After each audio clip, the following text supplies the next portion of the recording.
All right, welcome to Ham Radio Perspectives again. I'm Quinn, K8 Queen Sugar. And I'm Tom, WA9TDD.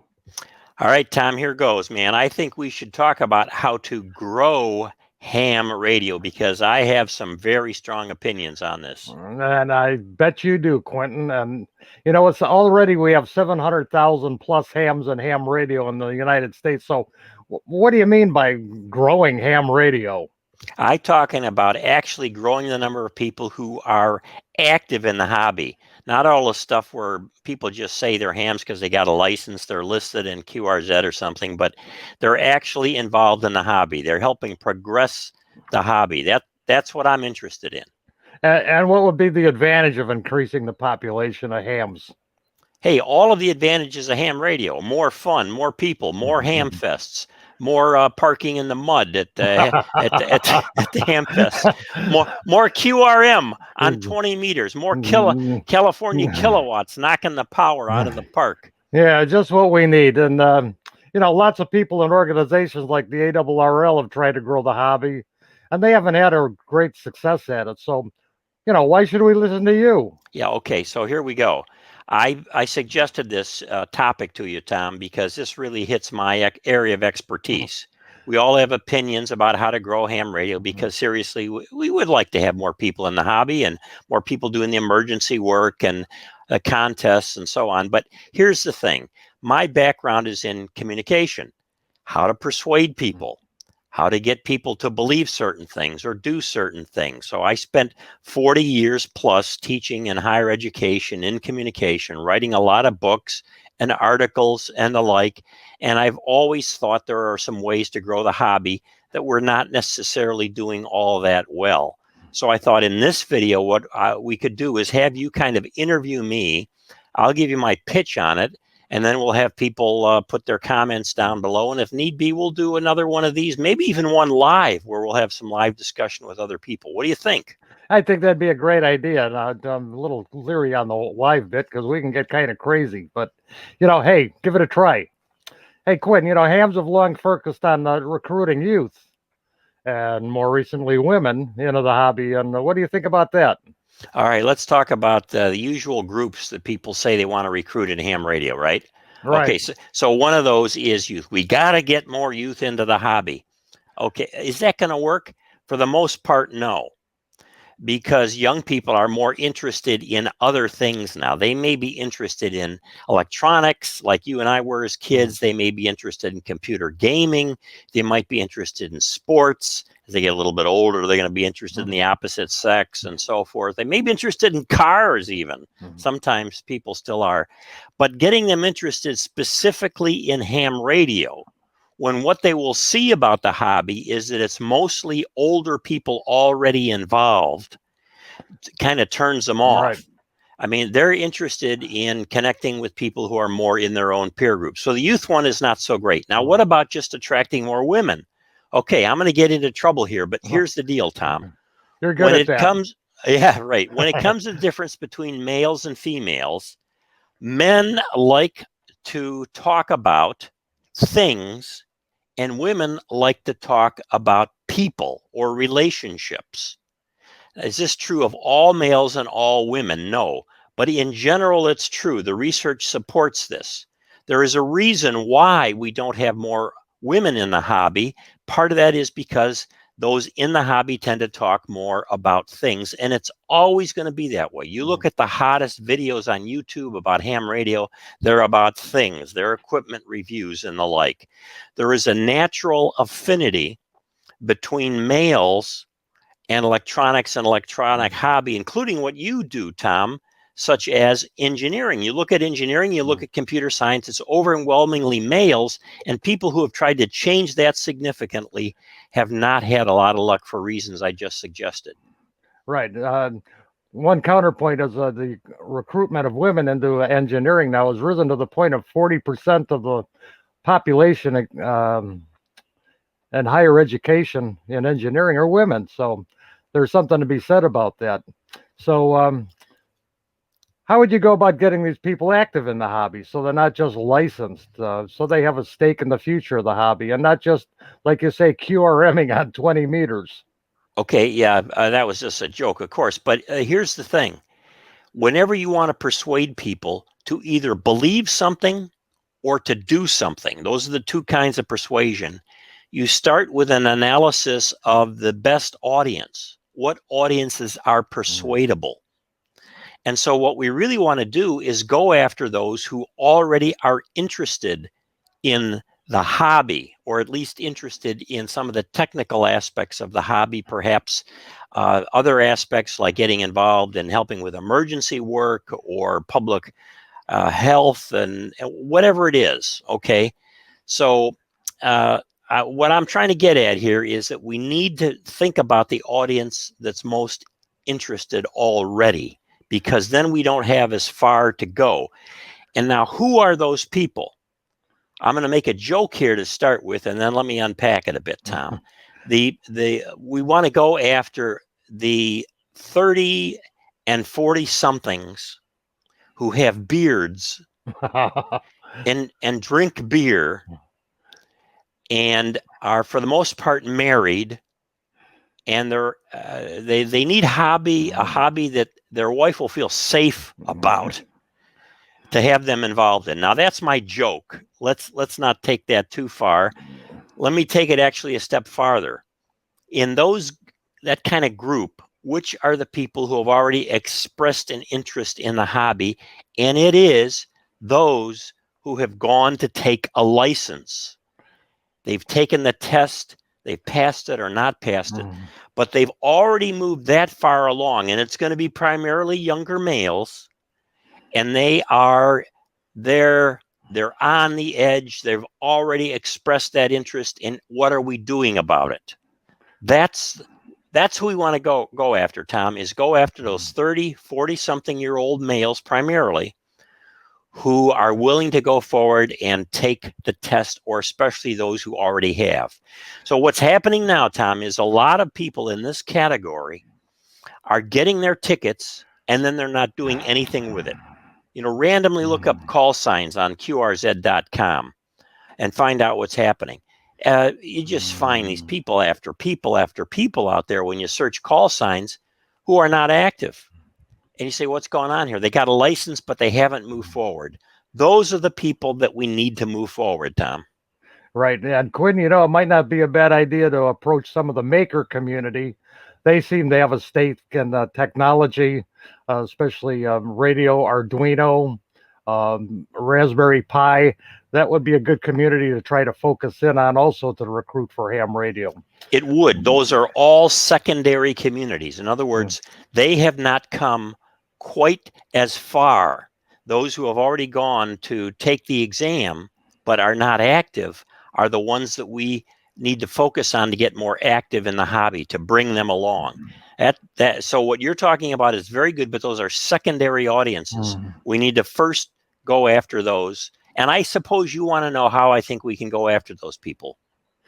That would be my question. Next question. How do we go after those people? How do we go after those people? Now we're getting into trouble, because another aspect of this is that people who are interested in technology, again, mostly male, tend to be introverts. When I went to the University of Illinois to study engineering, I ended up in this batch of people. They were introverts. I wasn't so much an introvert as they were. They thought it was cool to be running around with their pocket protectors and the pens and the pencils, and we had our slide rules back then. But they were not fun to go out and have a beer with, or more than one beer on Friday, Saturday night. They were not that socially active, let's say. If a woman asked one of those guys out, I think they would just about do a number in their pants, I think you're channeling Dilbert here. I'm channeling Dilbert a little bit. It's a stereotype, Tom, but I'm moving us along on this problem. So they're introverts. So the work that we have to do is to move along introverts, and to do that, we have to do it interpersonally, person to person. You can't do this with courses. You can't just give people material, read this book and become an extrovert and so on. We have to model it. And we model it where? In the local clubs. That's right, in the local clubs. The growth of the hobby initially with the first group is dependent primarily on taking members of the local clubs, getting them to move from being overly introverted to more extroverted, to create an atmosphere of hospitality, to mentor, not just Elmer. We could even talk about whether or not Elmer is the best term, but to mentor along, so that when people come in and they take that exam, from that moment on, there are people that are walking with them, in touch with them, inviting them to meetings, club meetings that are worth going to, inviting them to Hamfests, offering to go over to their homes and set them up with used equipment and antennas, do the whole thing for them, walk along with them, get them involved. If we could take even a half of the people who get their tickets now but don't become active, and make them active in local clubs that are interesting, exciting, so also anybody who comes in the door who hasn't taken an exam becomes interested in the hobby, we are on our way to growing the hobby, Tom. From a communication standpoint, someone with a PhD piled higher and deeper. I'm telling you right now, this is the way to go. Well, you know, Quentin, you sound like back in the day when we were early hams, we had our mentors, we had our weekly meetings in somebody's home when helping work out the technical problems and sometimes the not so technical problems. So if I understand you right, we should work through the local clubs to get more people into the license exams, and then get those people mentored into active participation on the hobby. So are clubs really going to do this, or even try it? The clubs, I think, can be persuaded once they get a bit of excitement doing this. My experience with clubs in general, and I've lived in different parts of the country. I travel to different parts of the country. I go to club meetings in different places. I go to Hamfests in different places. And what I have found is that in general, hams are not good at what I'll call social hospitality. Right. Even at Hamfests, I sat down at Dayton a couple of years ago at a table with some guys that were eating away just to start conversation. Where are you from? How are things going? How do you like the Hamfest so far? A lot of these guys didn't know how to do a conversation, Tom. It's unless you were talking about technology in particular. So somebody comes to the hamvention, maybe they're interested in the hobby and they sit down for a hot dog, and people don't know how to do a conversation. So is it possible for the clubs to do this? Yes. But we need 2 or 3 people in each club who are willing, with some basic training on this, to learn how to do it. Now, the ARRL and some local clubs and all have produced material to give to people once they've passed the exam, and that's good. But giving them that material and sending them out is not going to do it. It's all going to be into the extent that we become a hospitable place and people feel comfortable with us. We know how to carry on conversations, and we know how to follow through, to get a phone number, to get an email address, to follow up with people, to invite them to meetings that are interesting. And when they get to the meeting, it's not just that people kind of stand up and you can't see who's standing up, and they quickly say their name and call, and nobody knows what's going on. But from the time somebody walks in that door, they've got somebody with them that is sitting with them and helping them through the meeting and making sure that it's a fun and interesting activity and that they will be back. And if there's some group that's going out after the meeting, to invite them along. This is basic stuff, Tom, but I can tell you it's not happening at a lot of clubs. Right. And what you're suggesting is like an eyeball rag chew. And as I was referred to earlier, that's like how we were mentored. Have a weekly get together rather than just a club meeting with a bunch of hams, pop open a couple of cold ones or not, if that's your inclination, and just talk about the hobby and even how to have a conversation.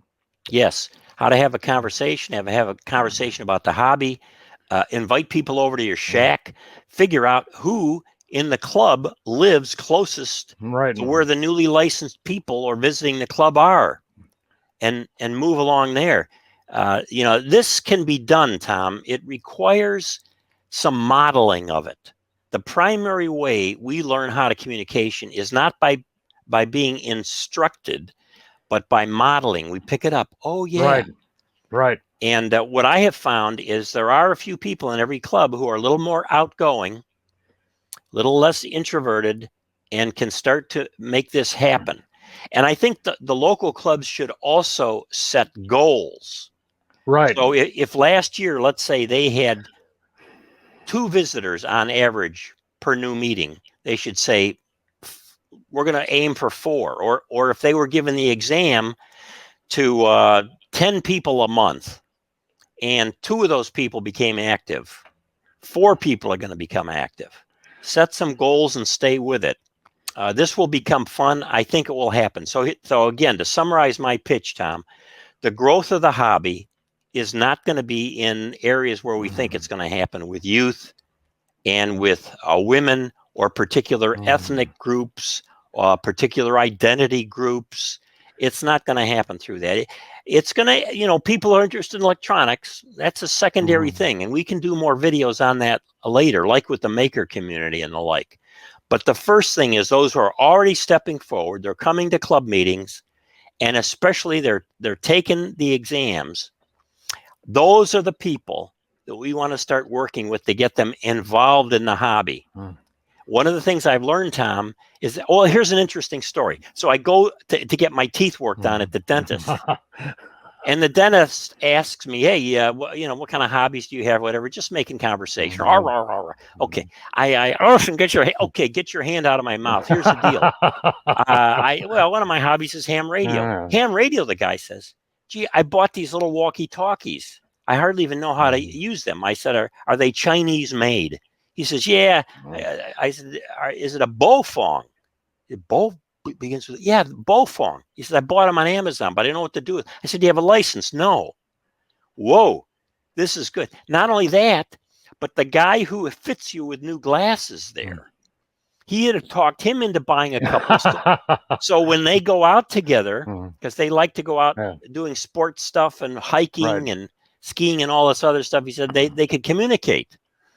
These are perfect. Okay, they're already into the technology. So I said, all right, we need to get you signed up to take an exam and to go through a class for the exam. Oh yeah, they want to do it. Okay, so another case, I do local tech support here in our condo community with people. They call me up and say, hey, my Windows 10 is, the bloatware is not working so well, or this problem, the network's down again. Can you get Comcast to unscrew up once in a while? And okay. So they call me up. So I go over to this guy's house, we're talking about things. He said, how'd you get interested in electronics? I said, well, I've been interested in computers a long time. And so the ham radios were my hobbies. He says, yeah, I saw your antenna up there in the association. How come they allowed you to do an antenna? Well, that's a different story. So he says, I'm interested in that too. I said, really? Yeah. I said, I'm going to send you an email and then I'm going to follow up. And I sent him an email with a couple of YouTube videos about people making some contacts. And he says, hey, I'm interested in this. He emails me back. He said, where can I get a license to do this? So I spotted someone that I'm moving them along, and I actually got him involved now in an online thing where he's going through to get up to the point where we can give him his exam. So this is how we can do it, Tom. It's not rocket science, okay? It sounds to me like, Quinn, that you need to start the conversation to start the conversation. You do need to start it. So we're starting it right here, gang, with this video. And I want you to respond down below. Tell us what you think. We can take it a few steps further. We could even do some quote unquote training videos. Training videos. Yeah. We don't quite need that yet. Let's see what you think about this. If you're upset with us, you're upset with me in particular, you say, we got to get those youth. This guy's an old fart. Get him out of here. He's got a beard. Yeah, he's got a beard. And the other guy's got a beard too. Yeah, right. They both got beards. Who are those clowns? Those guys have been in the hobby too long. They're anal. Get them out of here. So if you think that, put a note down below. But I'm giving it my best shot with all of my expertise as a communications scholar. This is how I would approach it. And let's see what you think. Put your comments below, gang. We're going to respond to comments. We're going to keep this going. We'll do part 2, part 3, whatever we have to do. Let's grow the hobby because we need more QRM from California Kilowatts on 20 meters. 20 meters. Okay. All right. Quinn. Okay, Quinn. Well, let's see in the comments on this video what the ham community thinks about your ideas. Yeah, this is Ham Radio Perspectives. Subscribe on YouTube, if you please would. Keep us abreast of what's going on here. We'll go take it to the next step. Right, Tom? Right on. All right, I'm Quinn, Kilowatt 8, quite sexy. And I'm Tom WA9 TDD. The Tasmanian Daredevil. Daredevil. See y'all later.